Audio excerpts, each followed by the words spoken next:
Maria was a brilliant quality engineer. 7 years of experience, ISO 9001 certified auditor. She led 3 successful projects. She quit last month. Not because of her work, not because of the payment, but because of her supervisor. He told her during a performance review, "You are here to make my life easier, not to create options." Hello, I am Juan Navarro. This is Advanced Quality Programs, and we are exploring the supervision patterns that either launch your career or can destroy it. Today, I'm exposing the 3 most toxic ones and how to recognize them before they cost you your next promotion.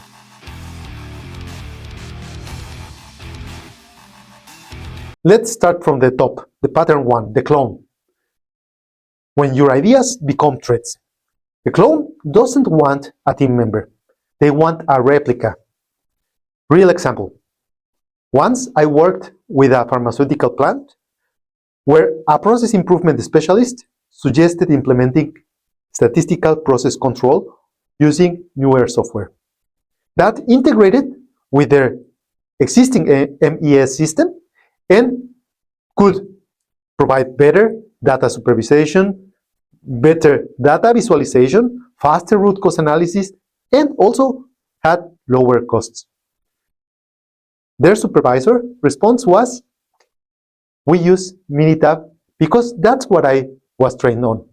And if you want to work here, you will use Minitab." And here's the thing. It was not because the new tool was inadequate, not because it wouldn't meet FDA requirements, but it was because it was different. 6 months later, that specialist left. The company lost someone who could have saved them hundreds of hours in quality investigations. Here's why the clone is toxic. They teach you that innovation is insubordination. Over time, you will stop proposing improvements. You will stop thinking critically about processes. You become a photocopy, and a photocopy is always something that loses resolution. There are some warning signs that you should consider when you are working for a clone. Just do things the way they show you. This is the most common phrase they use. They edit your work to match their style, not to improve accuracy. Different approaches are treated as personal criticism. And you are praised for compliance, never for creativity. Pattern 2, the combatant. When feedback becomes warfare. This is a supervision as a combat. I witnessed this at an automotive supplier during one quality audit. One of the quality engineers presented their findings on a supplier non-conformance.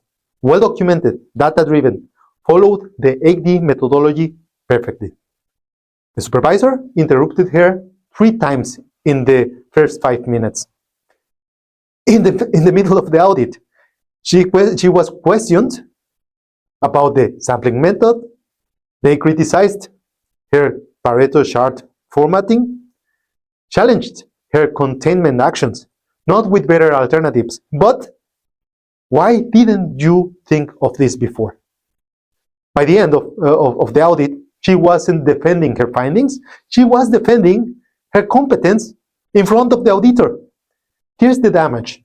The combatant destroys the confidence of the people systematically. And in quality management, confidence is the foundation of good decision making. This is the thing. When you are afraid to make the wrong call, you stop making calls at all. You escalate everything. You second guess your own data.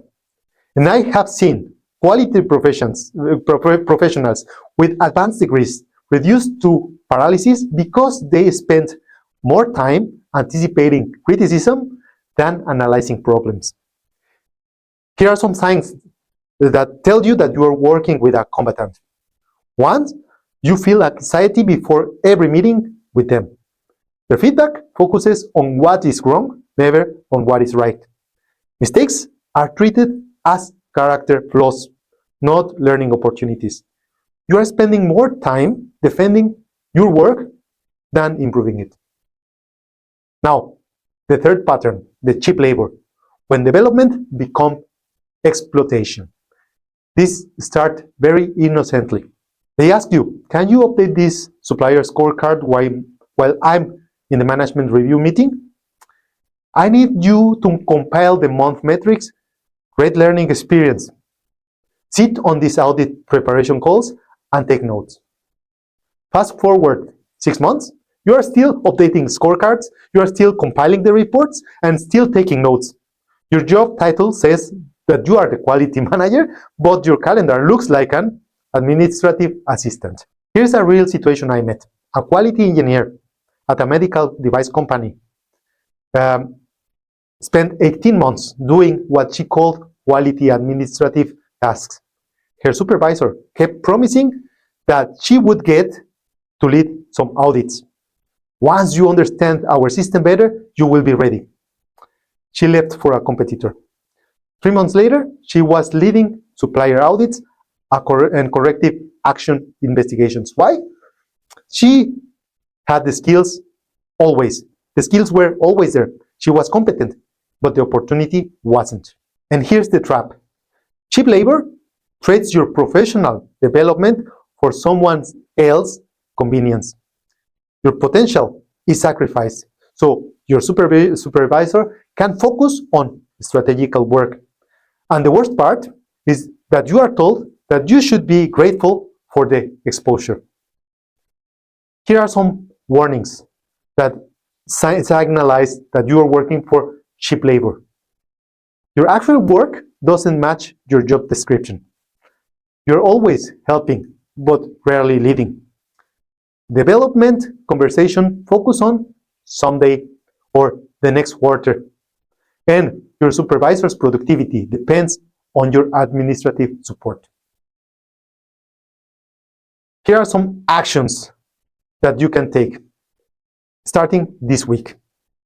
Look at your calendar from last month. Calculate how much time you spend work that develops your skills, your competence, versus work that supports someone else's productivity. If this ratio is worse than 60-40, you need to have a conversation. Not a confrontational one, but a strategic. I want to make sure I'm developing the skills outlined in my development plan. And we review how my current projects align with those goals. Because here's the truth. Culture doesn't eat strategy for breakfast. Bad supervision does.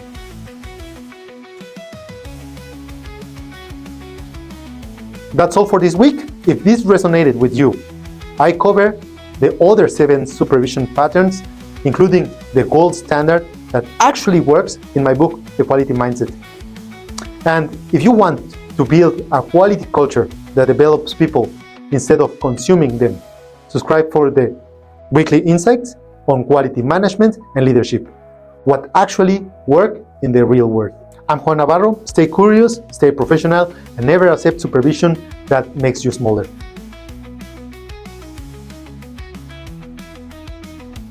One small change triggers everything.